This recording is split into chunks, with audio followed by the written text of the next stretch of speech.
Y vamos a presentar a un premiado IMNI Scholar Award del año... Ignacio no me está mirando. ¿Qué año ganaste? Hace un par de años, 3 años, 4. 2010, ya hace un tiempo. Es más grande Ignacio de lo que pensábamos. Bueno, y ahora seriamente, para mí la verdad que es un honor y un gran gusto personal, disculpen la autorreferencia. Ignacio trabajó con nosotros en IMNI durante 3 años, en el 2006 al 2009. Vuelve a hablarnos en el simposio de fertilidad después de 8 años, pero ahora dejó de ser asistente agronómico de IMNI Conosur y es el señor profesor asociado de la Universidad del Estado de Kansas en Manhattan, Kansas, Estados Unidos. Así que tenemos un gran valor actualmente representándonos allá. Les doy más detalles de la carrera de Ignacio. Es ingeniero agrónomo del 2005 de la Universidad de Buenos Aires, donde obtuvo la maestría en fertilidad de suelos y nutrición de plantas en el 2009. Después se fue a estudiar, hizo su doctorado en fisiología y nutrición de cultivos en la Universidad de Purdue, en el estado de Indiana. Actualmente, como les decía, es profesor asociado y ha sido asistente agronómico de IMNI antes de ir a estudiar a Estados Unidos. En los últimos 4 años fue asesor de 8 estudiantes de posgrado, 3 doctorados, 5 maestrías. Publicó 20 artículos en revistas con referato, pero creo que ese número es viejo porque ayer acaba de confirmar otro más, así que deben ser 21 o 22. Y también ha sido autor de 4 capítulos de libros y editor principal de otro libro. Sus publicaciones tienen más de 700 citas desde 2012 y tiene un índice H, que es lo que persiguen los investigadores, de 15 y un índice L10 de 20 en el Google Scholar. Es decir que Ignacio tiene un nivel de productividad altísimo. Actualmente está liderando todos los esfuerzos de desarrollo de técnicas de prueba a campo para estimar la contribución de la actividad de fijación biológica de nitrógeno en el cultivo de soja. Y está trabajando muy fuerte en toda la temática a la cual lo invitamos hoy que venga a presentar, que es todo lo que hace a brechas de rendimiento en cultivos de maíz y soja. Y bueno, queremos que nos dé su visión, que no es limitada al estado de Kansas, sino que es de mucho trabajo en conjunto también con grupos de investigación de aquí de la Argentina. Así que es una excelente conexión y excelente que Ignacio nos puedas poner o actualizar acerca de todo lo que están haciendo. Así que bueno, te damos la bienvenida y adelante.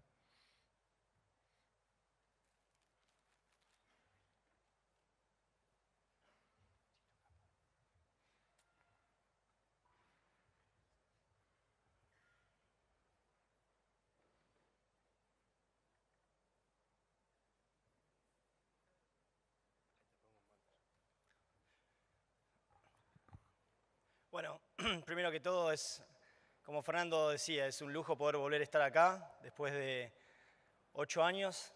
Básicamente, es la última vez que me fui con un chico, tenía 2 meses, y hoy vuelvo con ese mismo chico y tiene 8 años, así que muchas experiencias vividas, cosas producidas, y la idea de hoy es realmente focalizarnos en mirar un poco cuáles son las principales prácticas de manejo y cómo empezamos a obtener mayores eficiencias de uso de nutrientes cuando combinamos esas prácticas de manejo y optimizamos el uso de los nutrientes. Como bien Fernando decía, la universidad, yo soy profesor asociado en la Universidad del Estado de Kansas. El grupo de trabajo es KSU Crops. La K hace referencia solamente a Kansas, ya por las dudas. Y eso va a ser en toda la presentación. El temario va a ser un poco variado. Vamos a ir a través de una introducción de lo que es brecha de rendimiento, análisis geográfico, un poco de la parte histórica. Y después quiero compartir con ustedes un trabajo que se viene realizando hace 4 años. Es un trabajo que es una combinación en un estudio de maíz y soja. Tenemos varias localidades en Estados Unidos y también estamos realizando un estudio muy similar en Brasil y en Argentina. Por último, y saltando ahí un poco de tema porque es importante, vamos a empezar a mirar requerimientos nutricionales, principalmente focalizados en nitrógeno, maíz y soja. Y mi idea es también tocar un poco la parte de fijación de nitrógeno. Y el último el último tema, antes de finalizar, vamos a tocar un poco la parte de biofortificación. Y me parece que es un punto importante para saltar de esta presentación a la que sigue, que es la que se va a encargar de mostrar parte de calidad y composición de nutrientes en la semilla. Y me parece que es uno de los puntos, creo que menos investigación y menos foco ha tenido en los últimos probablemente 20, 30 años, y me parece que va a ser uno de los puntos donde realmente vamos a tener que invertir mucho más recursos en los próximos 50, 100 años. Vamos a empezar la presentación mirando un poco qué pasa a escala global y dónde estamos parados hoy en día. Esta es una publicación de Mueller de 2012, es de Nature. Básicamente lo que muestra la publicación muestra un mapa a nivel global, y las diferencias de colores van a mostrar diferencias en rendimiento alcanzable. Cuando los colores son alrededor de naranjas, rojos, son menores rendimientos alcanzables, y a medida que los colores van de amarillo, verde y verde intenso, son rendimientos más cercanos al potencial. Entonces, si uno analiza un poco la distribución de dónde estamos faltando alcanzar rendimientos potenciales, vemos que hay muchos lugares en el mundo que todavía podemos mejorar los rendimientos de los cultivos.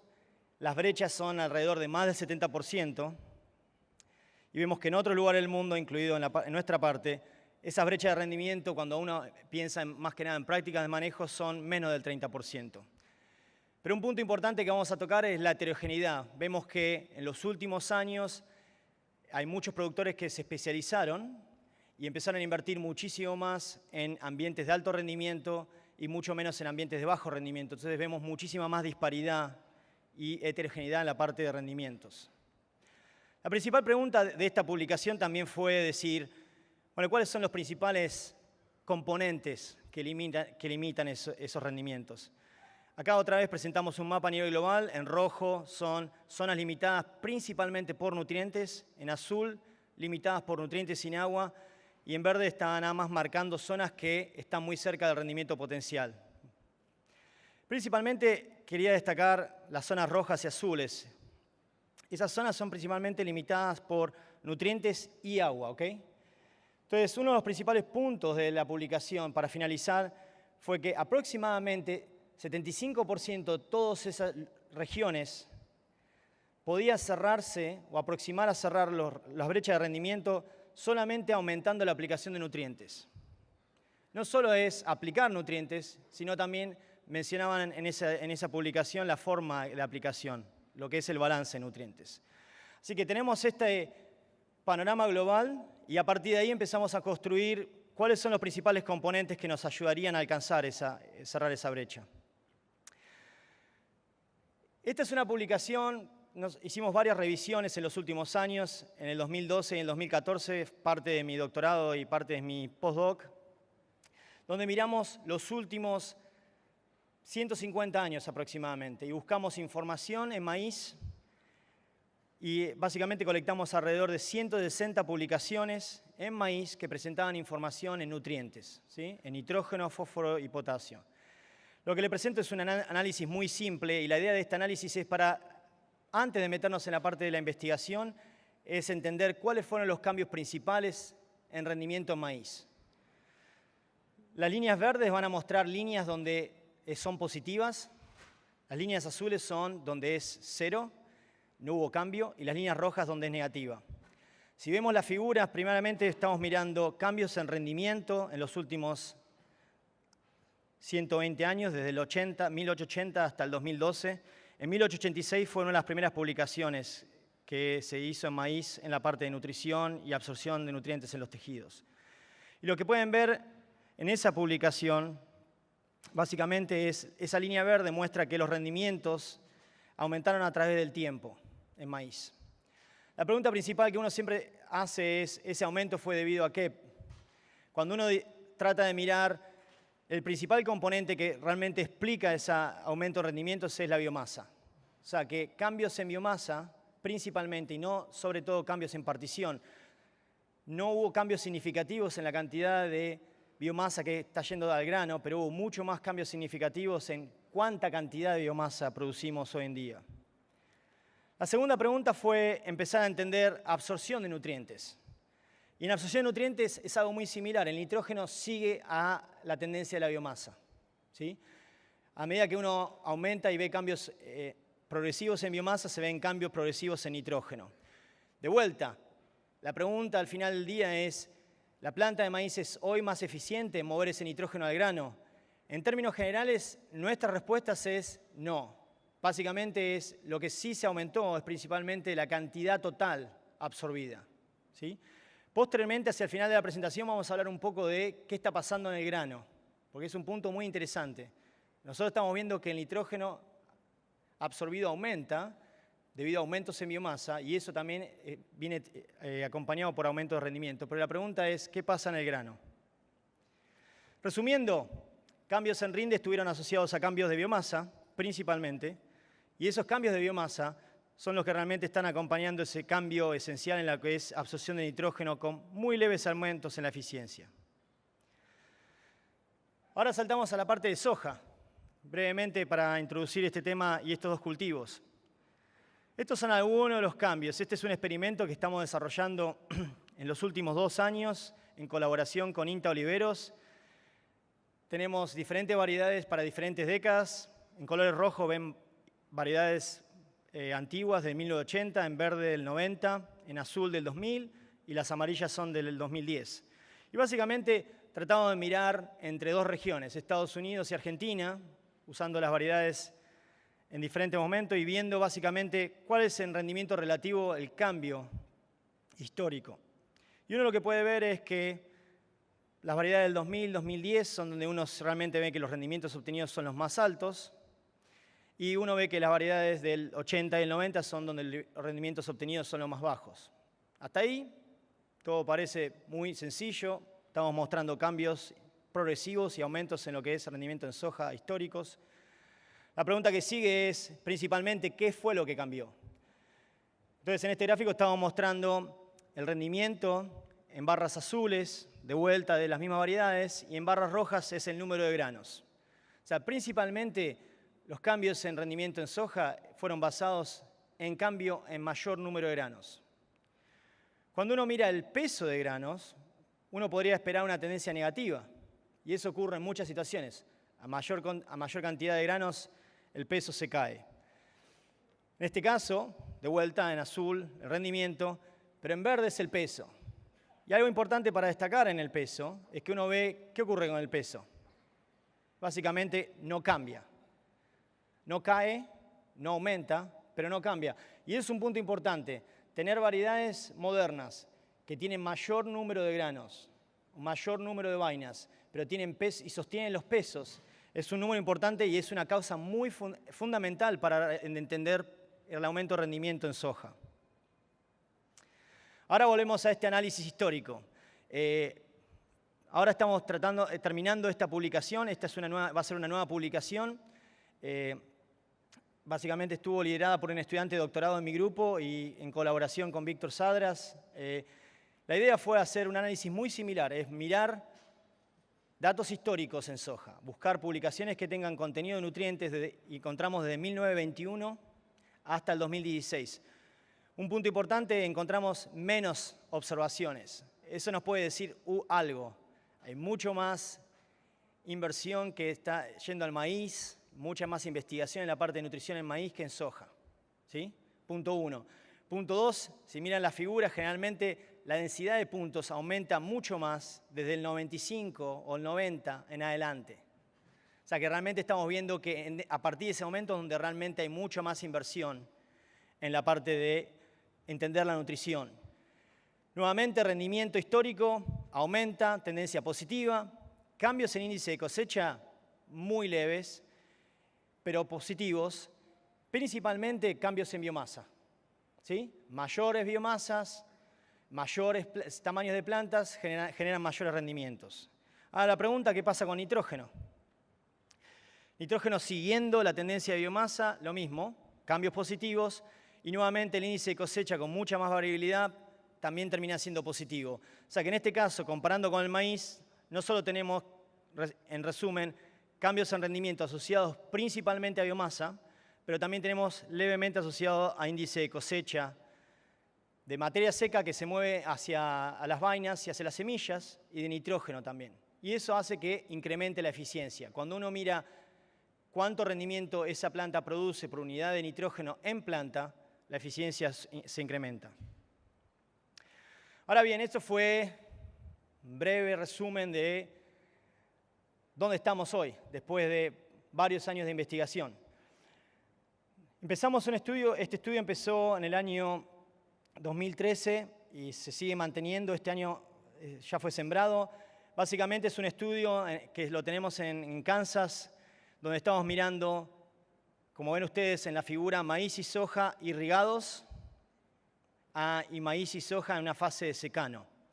O sea, básicamente lo que se hace cada año es se va rotando esos campos de la parte de maíz a soja y de soja a maíz, ¿sí? ¿Cuáles fueron las principales prácticas que nosotros empezamos a establecer? Nosotros empezamos a preguntarnos algo quizá muy sencillo. ¿Cómo podemos intensificar la producción?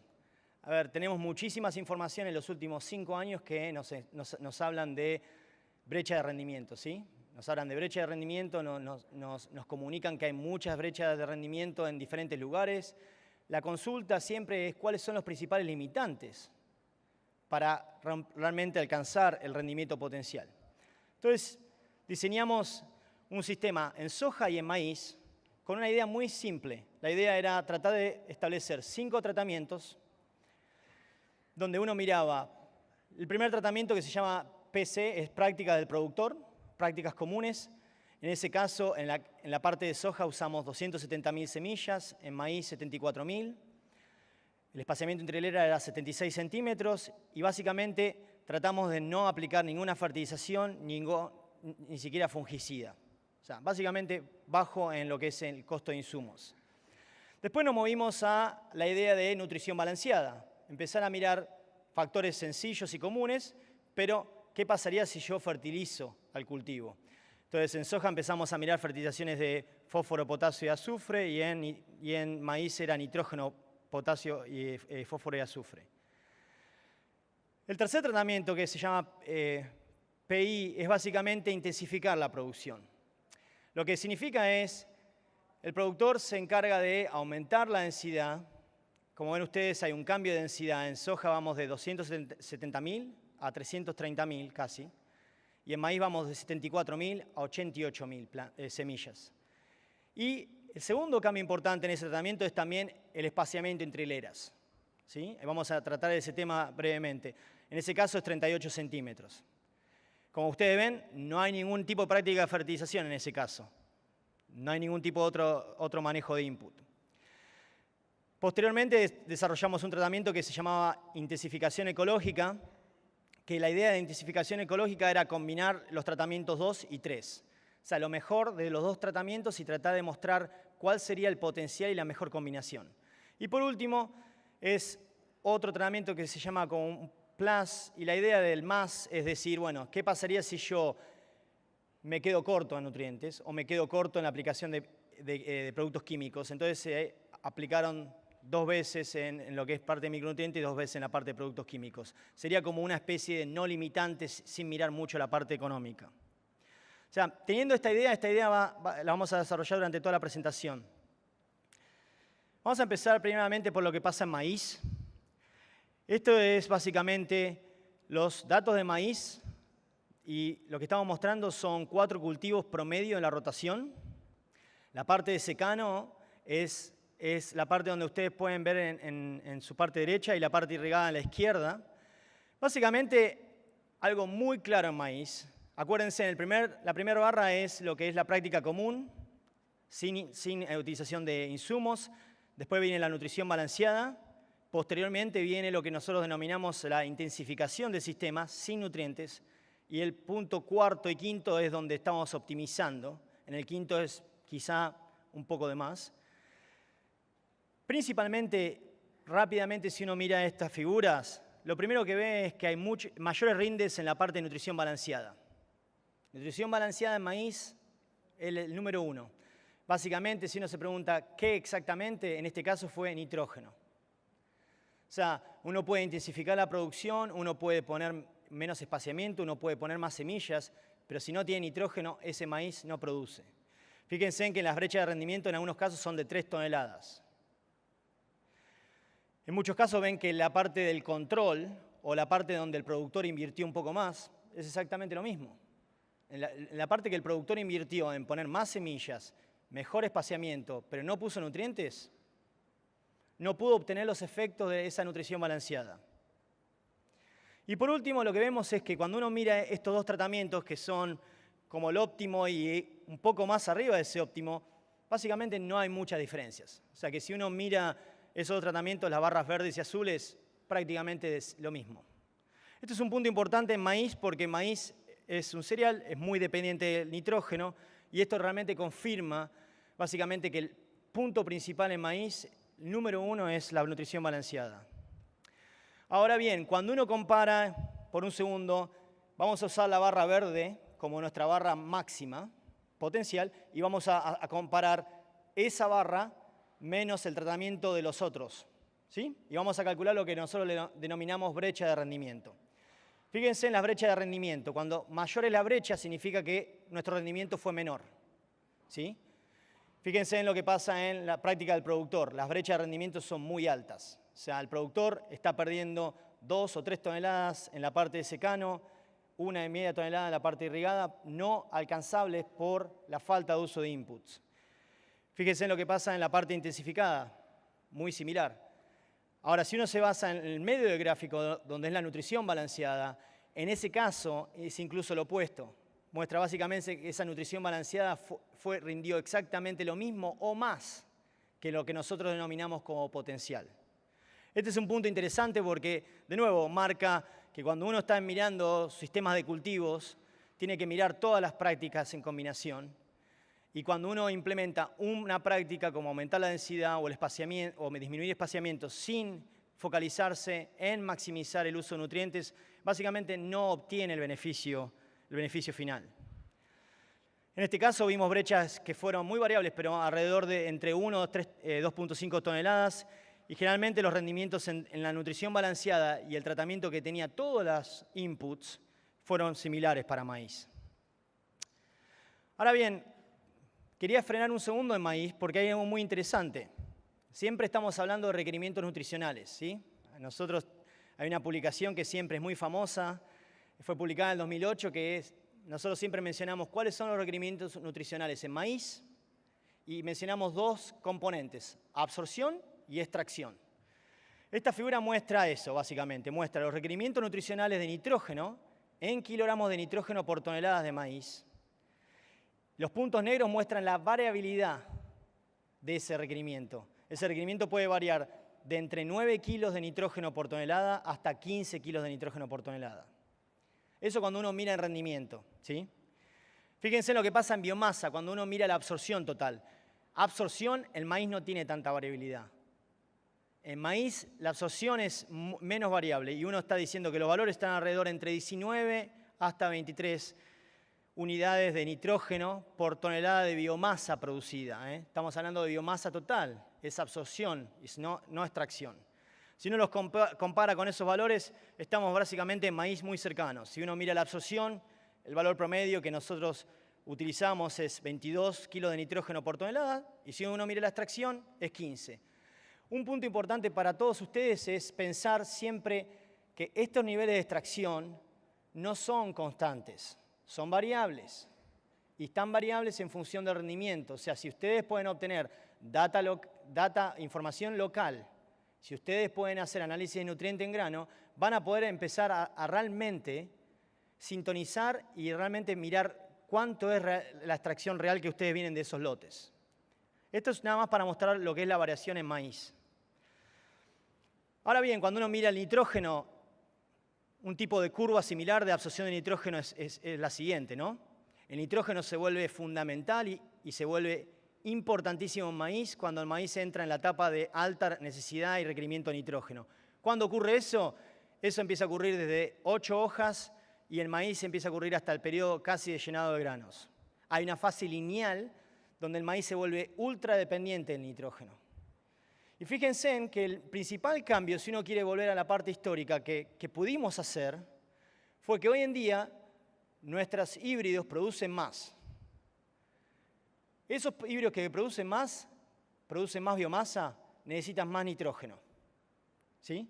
Y si uno mira esta figura y la compararía con una figura de un híbrido del 60, uno mira que hoy solamente el 40% o 45% del nitrógeno fue acumulado a floración y lo demás tiene que venir post-floración. O sea, que realmente pensar este tipo de dinámica cambió. Un híbrido de maíz en el 30, en el 40, tenía una dinámica que básicamente absorbía 70 o 60% del nitrógeno a floración. Solamente un 30 era necesario post-floración. Este punto es importante porque empezamos a ver cómo va a cambiar las estrategias de fertilización. Cómo vamos a poder empezar a pensar, a ser más eficientes, con la idea de sincronizar la oferta del suelo y la demanda del cultivo. Entonces, si uno quiere hacer un resumen, nosotros tenemos muchas publicaciones en la parte histórica de nitrógeno en maíz, pero solo para resumir, básicamente lo que ocurrió en los últimos 100 años es, en maíz, un incremento de la absorción de nitrógeno post-floración. Tenemos mayor cantidad de nitrógeno hoy que está viniendo post-floración. Otro punto importante y no menor es que la removilización de nitrógeno hoy es más tardía. 30, 40 años atrás, esos maíces tenían una duración de llenado muy corta. Es lo que nosotros y muchos breeders quieren llamar el stay green. Eso trajo un cambio. Básicamente lo que hace es disminuye la presión en el maíz porque la removilización se genera más tardía y el maíz puede absorber mucho más nitrógeno post-floración. Y por último, y es algo que vamos a mostrar al final, vamos a ver que hay menores aumentos en la partición, como mencionaba al principio. El maíz sigue absorbiendo más nitrógeno, pero parece ser que ese nitrógeno no es suficiente para mantener la concentración en grano. Y vamos a mencionar y vamos a ver qué pasa en altos rendimientos en la parte de nitrógeno. Vamos a la parte de soja brevemente. ¿Qué ocurre con soja? Acuérdense, estos sistemas de maíz y soja que tenemos instalados, las mismas parcelas que son de práctica del productor o la práctica común, va de un año de maíz, el otro año va soja. O sea que estamos mirando efectos residuales de la rotación maíz-soja. Fíjense en lo que ocurre con soja. Principal diferencia con maíz. Básicamente vemos una escalera. Vemos que a medida que ponemos inputs, parece que sigue respondiendo. A medida que voy, menos costo, menos inversión, menos rendimiento. Generalmente ese concepto tiende a ser diferente. Generalmente el concepto que siempre tenemos con soja es, si invierto menos, la soja puede producir más. Ahora, fíjense en qué ocurre en esta situación. En esta situación estamos mostrando que fertilización balanceada, si uno mira el tratamiento, la barra verde, en secano e irrigado. Fertilización balanceada, menor espaciamiento entre hileras y más número de semillas, aumenta los rendimientos en soja. De nuevo, estos son 4 cultivos, en cada lado tenemos 4 cultivos en promedio con las mismas tendencias. Mayores rendimientos en este caso son en los tratamientos que tienen mayor insumos, la barra verde y azules. Hay una menor respuesta a la aplicación de nutrientes, ¿ok? Y voy a volver a este punto porque este punto es importante, pero vamos a tratar de hablar un poco más en este punto. La menor respuesta en soja es una respuesta que ocurre, pero vamos a ver qué le pasa a maíz en esos tratamientos. Porque si uno dice, basado en esa investigación, yo podría recomendar prácticamente quizá no aplicar. Vamos a ver qué ocurre después con el maíz que sigue en la rotación. ¿Ok? El maíz que sigue en la rotación es el que va a mostrar mucho más el efecto. Y como ven de vuelta, los rindes en ese caso en el mayor sistema intensificado son los más altos. Ahora hacemos el mismo ejercicio, ¿sí? Agarremos la barra verde, son los mayores rendimientos, y ese es nuestro potencial, y vamos a usar los otros tratamientos para diferenciar y calcular brechas de rendimiento. Fíjense en qué pasa con la práctica común, la fertilización balanceada y la intensificación. En este caso la tendencia es un poco diferente. En maíz principalmente dependía de los nutrientes, dependía del nitrógeno. En soja, como es una leguminosa, fija nitrógeno, esa dependencia del nitrógeno es menor. Ahora fíjense en que el más cercano a cerrar la brecha de rendimiento es donde uno está mostrando la intensificación. El mayor rendimiento, donde uno optimiza básicamente el uso de inputs y el rendimiento, es donde uno está en la parte de intensificación ecológica, donde uno combina nutrientes y intensificación.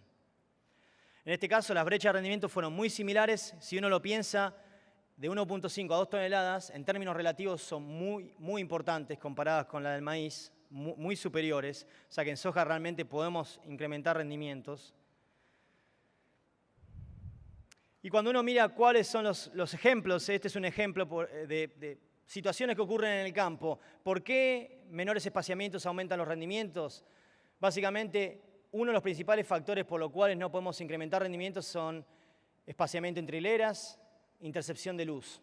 Si podemos interceptar más luz, podemos incrementar la duración del ciclo de cultivo y podemos tener más cobertura y más rendimientos. Ahora, ¿qué pasa? ¿Es el espaciamiento entre hileras o la densidad las mejores prácticas siempre? Porque quizá tenemos productores que producen 5 toneladas, pero tenemos consulta de productores que producen 3 o 2 toneladas de soja. Y es algo muy importante de ver esto, porque en muchos casos el espaciamiento tiende a ser muy importante en sistemas de alto rendimiento. ¿Qué ocurre en un sistema de bajo rendimiento? ¿Qué es lo que hace el espaciamiento? El espaciamiento hace que los cultivos empiecen a competir muy temprano y empiecen a extraer mucha más agua. Cuando ese cultivo tiende a llegar a la parte de periodo de llenado, se queda sin agua. O sea que el espaciamiento entre hileras es una práctica de manejo muy buena, excelente, para interceptar luz, para incrementar biomasa y rendimientos en altas situaciones de rendimiento, pero puede ser contraproducente en muy bajas situaciones de rendimiento. Y es un ejemplo de lo que pasa en las raíces. Básicamente, las raíces tienden a absorber, tienden a crecer, a competir. Cuando el cultivo llega a la etapa de periodo crítico de llenado y formación de vainas, se encuentra con muy poca disponibilidad de agua en el perfil. Ahora de nuevo, como vimos en maíz, vamos a mirar algunas diferencias en lo que son la absorción de biomasa y acumulación de biomasa en la fase irrigada en soja. Fíjense en la diferencia en soja, muy parecida a lo que ocurre en maíz. Valores muy bajos de rendimiento, el tratamiento que es prácticas comunes, PC, contra valores muy altos en biomasa, el tratamiento que tiene intensificación ecológica. Fíjense en que cuando uno está aumentando la producción en soja, lo que está empujando es que básicamente mucha mayor cantidad de biomasa va a ser acumulada posterior a floración. Es un punto importante porque es realmente donde la cantidad y la tasa de crecimiento de biomasa es muy alta.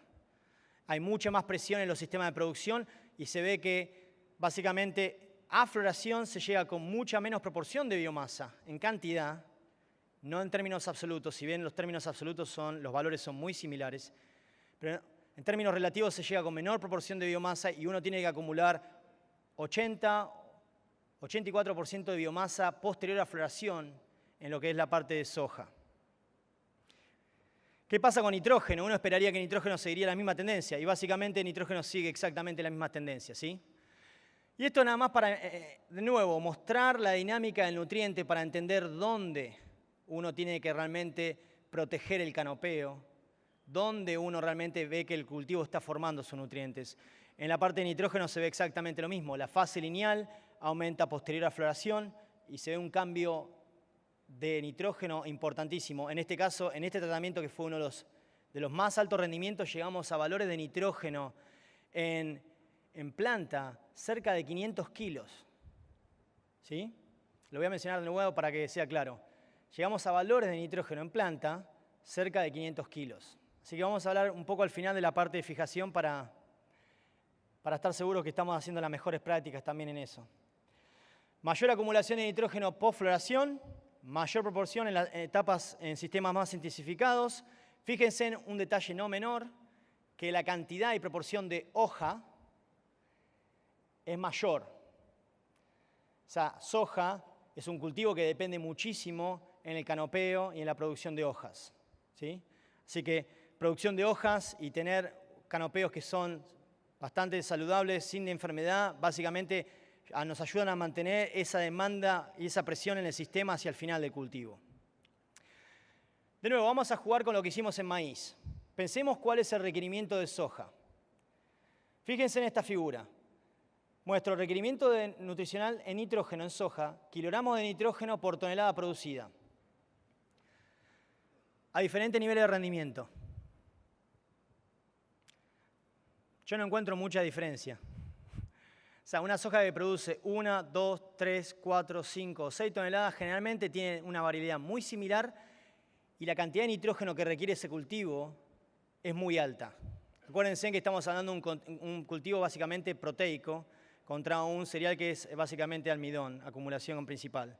Estamos hablando de valores mínimos de 45 kilos de nitrógeno por toneladas a 60 kilos de nitrógeno por toneladas.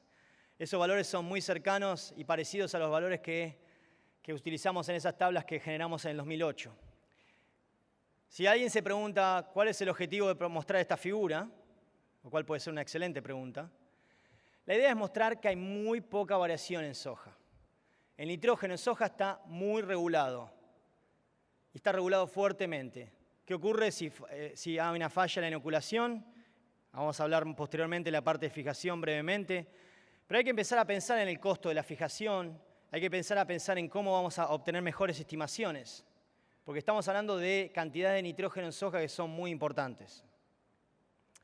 Ahora quiero dejar este último mensaje para cerrar esta parte de esta investigación. La idea mía era de tratar de mostrarles en promedio para todos los cultivos en muy pocas figuras qué ocurrió en los 5 tratamientos, los cuales hablamos durante la presentación. Fíjense en el primer gráfico, biomasa, y como mencionamos en el análisis histórico, mayor rendimiento de maíz, en este caso igual, están relacionados con mayor producción de biomasa. Fíjense que en maíz principalmente el tratamiento de nutrición balanceada es el tratamiento que muestra eso. La pregunta que alguien se puede estar haciendo es, ¿qué pasa en el tratamiento que la producción fue intensificada? ¿Qué pasa en los tratamientos que se llaman IP? Acuérdense que esos tratamientos, ese tratamiento cuando viene de soja, ese tratamiento no se aplicó nutrientes y la soja rindió bien, muy bien. ¿Qué ocurre con el maíz que viene posteriormente? El maíz que viene posteriormente, que no tiene aplicación de nitrógeno y que lleva el efecto residual, básicamente se cae el rendimiento. O sea, básicamente el objetivo principal es para mostrar en estas situaciones es fertilización no de un cultivo, pero fertilización de la rotación. Pensar en efectos residuales. Si hoy no encuentro respuestas a la fertilización en soja, ese cultivo cuando vaya a una rotación en maíz lo va a pagar. ¿Okay? Y si yo no lo fertilicé al maíz, por la extracción que tuvo esa soja, ese cultivo de maíz es el que termina pagándolo. O sea, que es importante rescatar este concepto que es fertilizar la rotación y no pensar de si no tengo respuesta a este cultivo y a los nutrientes en este cultivo especial, no lo fertilizo. En soja principalmente, como resumen, la respuesta fue mucho más a nutrición y en combinación con prácticas de manejo. En maíz, principalmente la respuesta fue al agregado de nitrógeno y a la nutrición. Ahora fíjense en lo que son las diferencias en lo que es extracción de nutrientes. ¿Sí? Nosotros tenemos análisis de nutrientes para todos los puntos en la campaña y tenemos también análisis de nutrientes hacia el final del cultivo. Lo que estoy mostrando son extracción de nutrientes hacia el final del cultivo. Para maíz, en promedio de los sitios, 8 sitios, y para soja también en promedio de los 8 sitios. Fíjense de nuevo para marcar la cantidad y el requerimiento de nitrógeno de soja comparado con el maíz. Y hubo un punto no menor también la cantidad de requerimiento de potasio en soja comparado con el maíz. Cuando uno mira algún índice de eficiencia, porque siempre queremos tratar de establecer eficiencias, un factor que puede calcular es el factor de productividad parcial. El factor de productividad parcial es simplemente una relación entre rendimiento y la cantidad de fertilizante aplicado. Entonces, cuando uno hace este tipo de análisis para los tratamientos que recibieron fertilización, uno puede encontrarse con este tipo de figura. En la parte de maíz, la nutrición es el tratamiento, la nutrición balanceada es el tratamiento que tiene mayor eficiencia, y en la parte de soja, el tratamiento que tiene mayor eficiencia es la parte de intensificación ecológica, donde estamos combinando ambas prácticas, fertilización y nutrición.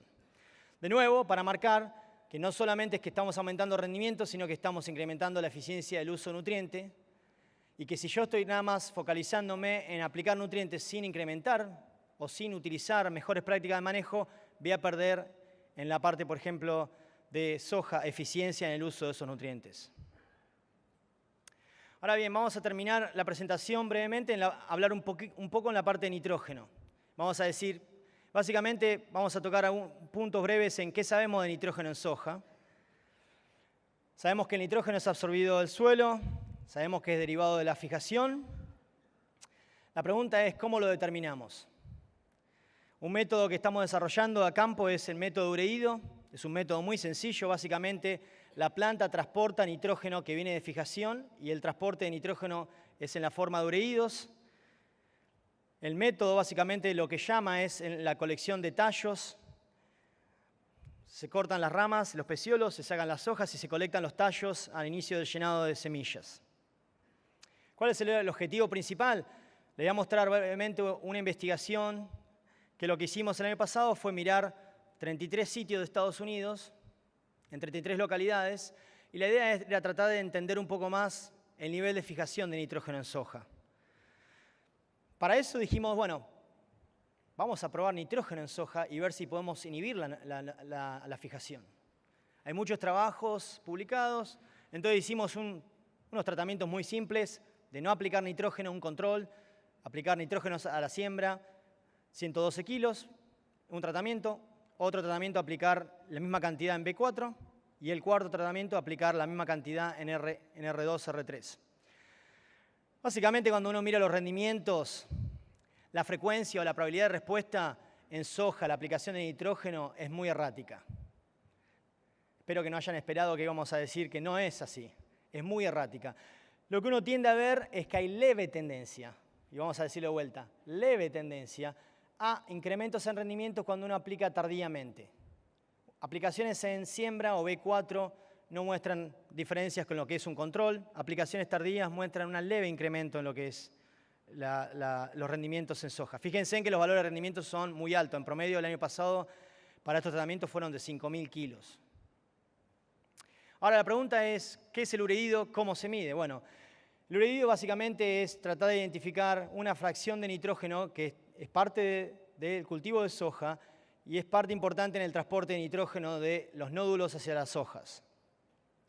¿Cómo se calcula? Se saca el tallo y se extrae el ureído y se calcula también los nitratos, porque el nitrato, la interpretación es nitrógeno que viene del suelo.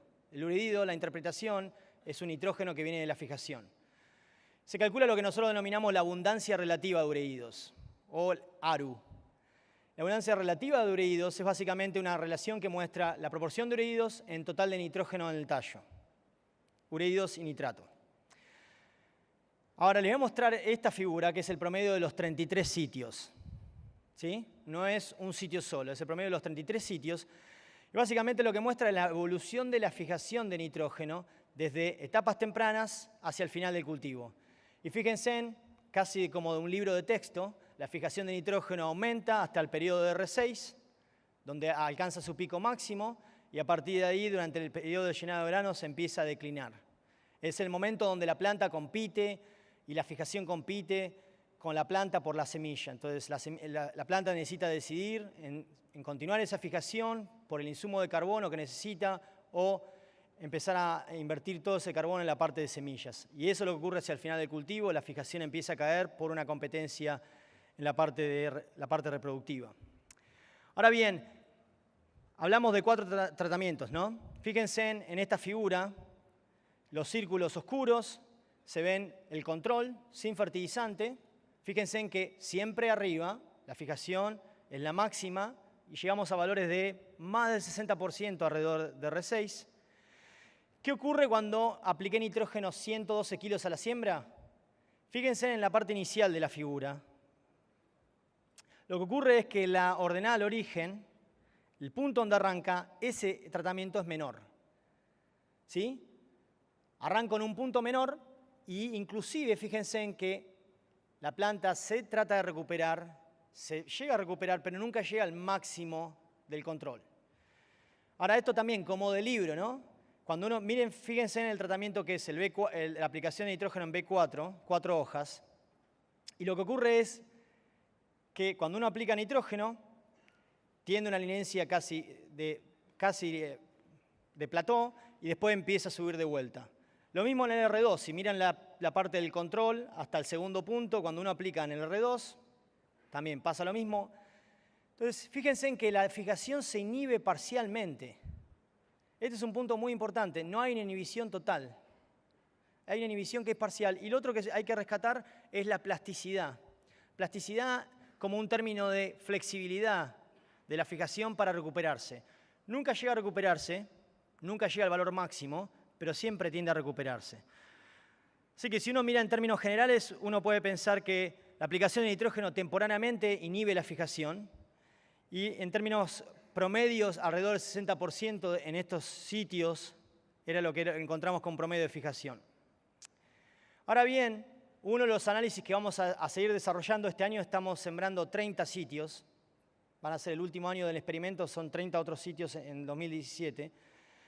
Cuando empezamos a mirar todos estos sitios, empezamos a agruparlos en función de la cantidad de nitrógeno máxima a fijación a R6. Y fíjense en lo que ocurre.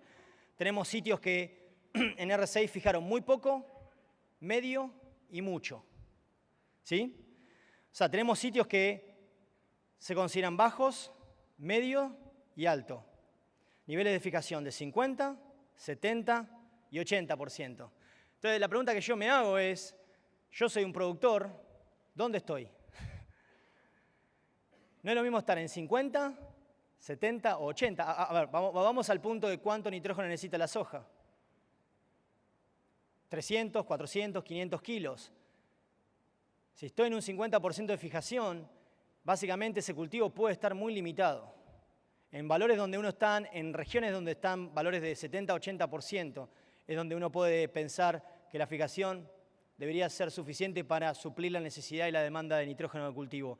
Acuérdense en que hay una proporción de nitrógeno que también viene del suelo.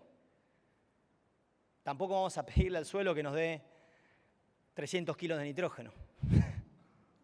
Así que esto es un punto interesante y estamos trabajando en tratar de identificar cuáles son los principales mecanismos de ambiente y de suelo que nos ayudan a identificar ambientes de baja, media y alta fijación. Y lo que estuvimos viendo en los últimos año y medio es que en muchos casos hay muchas variables de suelo, pH, textura, suelos arenosos, que realmente nos dan, y la parte del potencial de nitrógeno mineralizable y el total mineralizable, nos dan parámetros muy fuertes de cuál va a ser el valor de fijación de ese cultivo. Esto es un punto importante porque no queremos ir a aplicar nitrógeno a soja y ver si hay respuesta. Nosotros lo que queremos hacer es desarrollar herramientas de diagnóstico para identificar ambientes donde el potencial de respuesta va a ser alto. Y, para terminar, alguien va a preguntarse, ¿respuesta a nitrógeno en soja? Este es un ensayo que tenemos con el INTA Oliveros en colaboración con Juan Martín Enrico y el doctor Fernando Sabagliotti. Tenemos colaboraciones realizando este ensayo, 4 variedades de soja del 80, 90, 2000, 2010. Y tenemos un control, un tratamiento que depende del fertilizante, que es el verde, 500 kilos aplicados, y un tratamiento que depende solamente de una aplicación tardía, 50 kilos hacia el final, R3.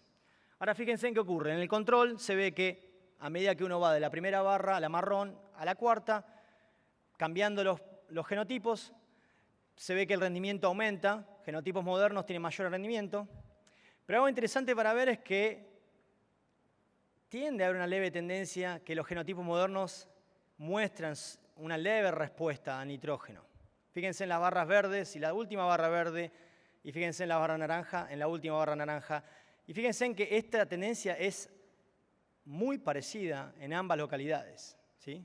Y acuérdense, estamos hablando de Kansas y Oliveros. No lo veo tan parecido yo, pero bueno.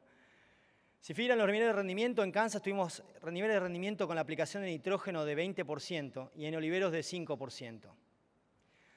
La pregunta es, de vuelta, ¿cómo puedo identificar cuáles son esos sitios donde realmente voy a encontrar una respuesta? Y un punto importante, un disclaimer, algo que va a hacer para que ustedes sepan que si ocurre una pregunta, esto es lo que voy a contestar. La idea del proyecto no es recomendar fertilización de nitrógeno en soja. La idea de este proyecto es primero identificar si el nitrógeno limita la soja. Esa es una idea simple. ¿Sí? Solamente quiero identificar si el nitrógeno, y queremos identificar si el nitrógeno le está limitando o no limitando al cultivo. No estamos buscando empezar a recomendar y decir a los productores que deberían empezar a aplicar nitrógeno, porque vemos que las respuestas son muy erráticas y vemos que la probabilidad de respuesta son muy bajas. Ahora, cuando uno se pregunta, y puede ocurrir esta pregunta, ¿me podrías explicar por qué hay respuestas de nitrógeno en soja? Entonces, estuvimos tratando de mirar dos factores nada más. Y miramos un factor que es la removilización. ¿Cuánto nitrógeno viene de tejidos vegetales hacia la semilla? Fíjense lo que ocurre con variedades del 90, del 2000 y el 2010. ¿Qué ocurre con la cantidad de nitrógeno que viene de cada fracción? Va incrementándose. Las variedades modernas necesitan mayor cantidad de nitrógeno. Básicamente tiene una demanda muy alta de nitrógeno durante el llenado de granos y la planta tiene que ser lo más eficiente posible para removilizar. El mejoramiento genético ha conducido a eso, a que haya mayores incrementos en lo que es la removilización y hay mucho nitrógeno que viene de tejidos vegetales. Eso lo que hace es comprometer al cultivo, porque el cultivo está tratando de llenar el grano al mismo momento. Y lo que ocurre empieza a senecer. Hay una competencia de que el cultivo quiere terminar de llenar esos granos y tiene el potencial, pero hay una senescencia. Entonces, cuando uno se pregunta ¿dónde viene la respuesta de nitrógeno en soja? Nosotros hicimos este estudio muy sencillo de mirar cada 3 días, ir y sacar granos y mirar cómo cambiaba el peso del grano. Hasta el momento que llegábamos al punto de no había más cambios en peso. Lo que vimos es esto, que para nitrógeno, los tratamientos que tenían fertilización, solamente la tasa no cambió.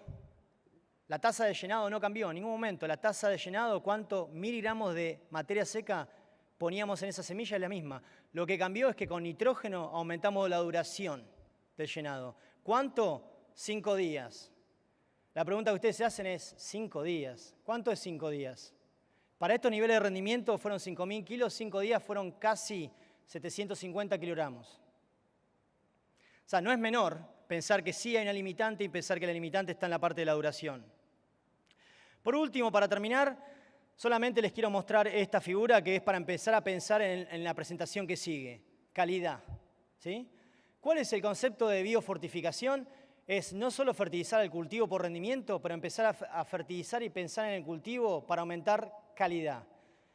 Cuando uno mira el análisis histórico, en maíz se ve claramente, miren la figura del medio, concentración de nitrógeno en grano de maíz en la historia. Los últimos 150 años lo que estamos haciendo, estamos bajando la calidad y la proteína de ese cultivo. ¿Alguien nos paga por proteína de maíz? No. Si le muestro el potasio, es muy parecido. ¿Sí? Hay que empezar a pensar en esto, hay que empezar a pensar que estos niveles de rendimientos, estos niveles de presión en la intensificación, hacen que la cantidad y la composición de los nutrientes se vea comprometida en la semilla. Y por último, en soja. Pero de nuevo, mirando en soja, que en soja es muy conservativa, hay cambios muy menores, casi indetectables, pero hay cambios en proteína. Estamos viendo cambios también en proteína, muy menores, pero estamos viendo cambios, mayor presión en el sistema, hay cambios en proteína, la proteína cae. Solo por darles un ejemplo, en Estados Unidos en promedio hubo 37% de proteína el año pasado, cuando estamos hablando que necesitamos en general 42% para la parte de meal en soja. O sea que tenemos un problema que nos está viniendo muy rápidamente y no estamos invirtiendo los recursos para resolverlo. Así que la próxima presentación seguramente va a tratar la parte de calidad y se vamos a poder extender en esa sección. En resumen, ¿dónde uno debería focalizarse? ¿Dónde mi grupo va a estar focalizado en los últimos 5 o 10 años? Es la idea de altos niveles de rendimiento, uso intensivo de insumos y fertilización balanceada como punto clave. Principalmente estoy preocupado por la idea de disminuir la dilución, la idea de disminuir la pérdida de calidad en semillas. Creo que tenemos que hacer un foco muy importante en la parte de comprometernos y mirar rendimientos, pero también tratar de mirar la parte de calidad. Otro punto, como mencioné al principio de la presentación, siempre nos focalizamos en la parte de altos rendimientos, pero muchos productores están produciendo en bajos. La pregunta es cómo hago para empezar a producir bien en niveles de bajo rendimiento, y nosotros tenemos información y de nuevo el balance de nutrientes juega un rol muy importante en esos sitios. Por último, y es parte de lo que hacemos en Kansas y en la universidad, hay un rol muy grande de la investigación y la extensión, y me comprometo desde Kansas, desde mi lugar chiquito, a seguir ayudando a mi país, a tratar de realmente empujar el nivel y el desarrollo de extensión de Argentina. Creo que esos son los puntos claves que realmente no tenemos que dejar de mirar de lado. La investigación es importante, la publicación de nuestros trabajos es esencial, la parte de trabajar con los productores y bajar la información es un punto clave para desarrollar herramientas de corto y de largo plazo, ¿sí? Eso es un punto donde nosotros trabajamos muy fuertemente en la universidad.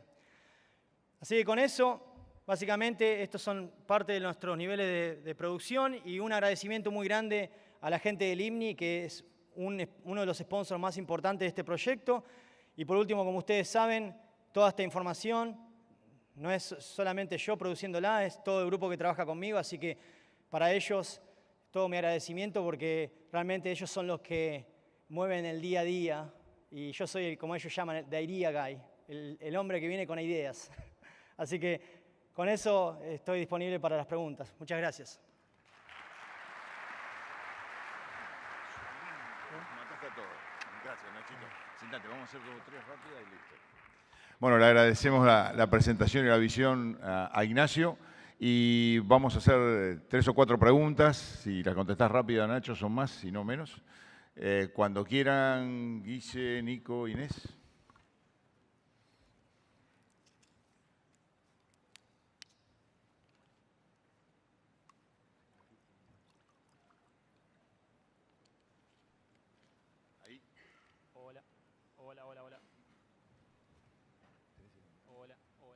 ¿Apretaste el botón? Hola.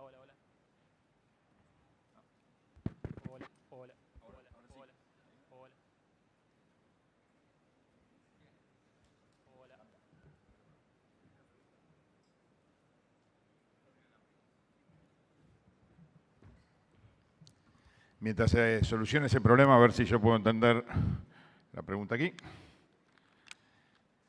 Si cambió la dinámica de acumulación de nitrógeno durante el ciclo, ¿cómo redefiniría estrategias de fertilización? Dosis, fuente, momento. Sí, una pregunta muy importante. Si cambió la dinámica de nitrógeno de maíz durante el ciclo, ¿cómo se redefine la fertilización? Básicamente estamos justamente ahora tratando de realizar un estudio de mirar diferentes momentos para tratar de entender cuáles son los momentos esenciales. Muchos productores en Estados Unidos en este momento están realizando aplicaciones tardías de nitrógeno en maíz.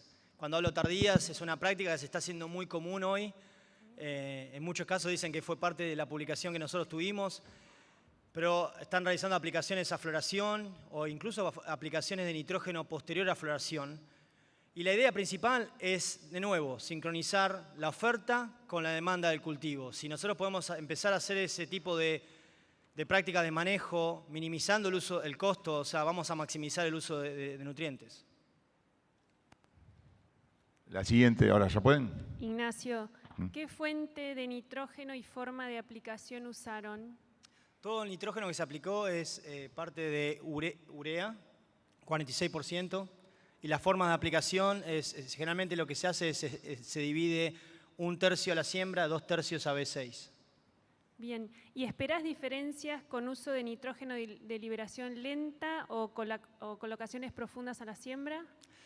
Sí, hay un trabajo en Nebraska que fue del doctor Fernando Sabagliotti que muestra algunos cambios, principalmente en soja, cambios donde se pueden ver en ambientes de muy alto rendimiento, que una liberación lenta en poca cantidad no inhibe la nodulación y podría ayudar a suministrar un poco más de nitrógeno a ese cultivo.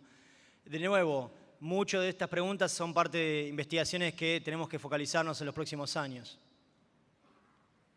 Gracias, Ignacio. Te hago 2 preguntas. La primera, ¿qué es N495? Nitrógeno 495 kilos. Nitrógeno 495 kilos. Básicamente es una aplicación de nitrógeno muy cercana a 500 kilos. Y de nuevo, la idea era estar seguros que la forma que se realizó fue en 3 momentos. Se realizó todo al suelo, no se realizó nada foliar. Y la idea era tratar de estar seguros que no teníamos ninguna limitante de nitrógeno para la soja. De vuelta, no es para recomendar fertilización, sino para entender si el nitrógeno limita o no limita la soja. Gracias. Y te hago otra. ¿puede especificar en qué ambientes la respuesta a la fertilización con nitrógeno es alta? En soja, calculo, ¿no? Sí. Es bastante variable. Generalmente, si uno mira la información de los últimos 10 años, la tendencia es que muchos recomiendan fertilizar nitrógeno en ambientes de alto rendimiento. Es sencilla, es simple esa recomendación. Es verdad, tenemos ambientes de rendimiento en Estados Unidos, en algunas situaciones hay sojas de 10 toneladas, de 12 toneladas. Si uno empieza a mirar esos valores de producción de soja, no hay fijación que aguante, para decirlo en términos criollos. Ahí donde realmente la cantidad de nitrógeno en fertilizante va a poder ayudar quizá a la producción. En otras situaciones vemos que en ambientes donde hubo estreses térmicos, altas temperaturas a la siembra, sojas sembradas tardíamente o altas precipitaciones durante la etapa de siembra, cualquier estrés que retrase la nodulación, porque generalmente lo que ocurre es el proceso de infección se retrasa. Cualquier estrés que retrase esa infección va a retrasar cuánta cantidad de nitrógeno va a fijarse por el cultivo y eso va a producir que la cantidad de respuesta o la probabilidad de respuesta a la fertilización sea más alta.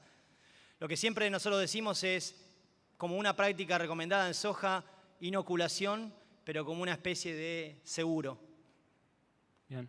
Ignacio, medio relacionado a esto último que dijiste, ¿han trabajado algo en sojas, o han pensado al menos en sojas de segunda que parten de una condición de suelo muy pobre en nitrato, o después de cultivo de cobertura? Sí. Gramínea. Sí, tenemos un estudio que estamos básicamente mirando cultivos de soja de segunda, que son situaciones donde vienen con alto rendimiento de trigo y con muy poca fertilización. En muchos casos son esos lugares donde vemos que los niveles de fijación son bajos. Y lo que ocurre es, nuevamente, son sitios donde uno está sembrando sojas con altas temperaturas en el suelo, son temperaturas altas y en algunos casos incluso son con valores de pH bajos. Se retrasa el proceso de infección y generalmente tenemos valores de fijación que son alrededor de 50% o menores. Bueno, muchas gracias, Ignacio. Hay más preguntas, me están haciendo señas, pero lamentablemente vamos a tener que dejar acá. Igual Ignacio va a estar ahora en el corte del mediodía disponible para ustedes. Te agradecemos mucho.